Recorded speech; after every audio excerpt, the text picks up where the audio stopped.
In today's episode, I'm going to break down one of a very basic scene there is, a classroom scene. This scene is from season 4 of True Detective, starring Jodie Foster. A simple scene with gated information. I know you guys expecting some big scene with a bunch of light and equipment to break it down, but it is these boring scenes that appear the most in film. Every movie might have or not have a big fight in space, in battlefield, or in dystopian future, but they always have a scene in the classroom, in the bar, in the car, in the dinner table, or in the bedroom. These are very basic. And this scene is True Detective, as it was the television show, so I'm just gonna assume they don't have time to do fancy lighting like feature film. Everything have to be quick, fast, so we can moving on to the next one. This means you have to learn to work with available lighting on the set, meaning either using it or alternate with something else faster and quicker.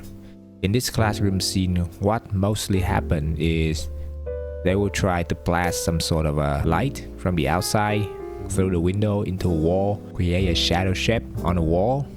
If it were daytime, the shadow could be from the sunlight, but if it were nighttime, it could be red or blue or yellow as a street light spilling into the room. But to do so would require a 9K and a bunch of light to compensate the level from the inside. This scene is approaching differently. They use whatever available over here is the light box above the ceiling. This is basically a built-in light in the classroom, which is very common. Now what they probably do is they alter the light bulb in the light box with some Aster or NAND light tube.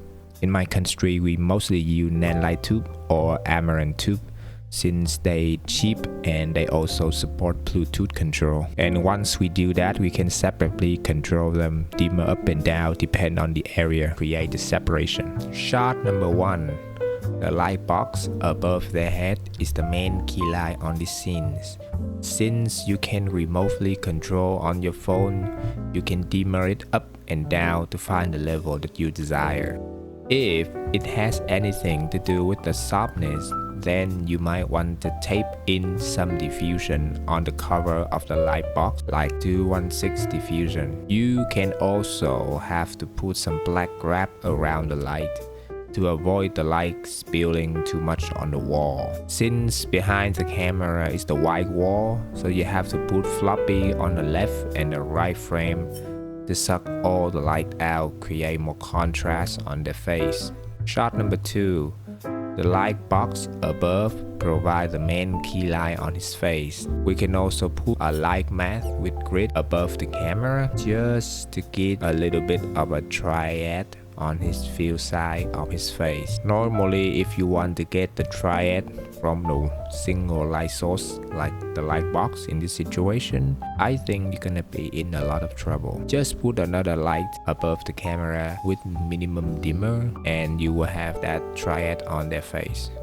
The left side of the frame is a bunch of floppy cut out and it's light bouncing back his face.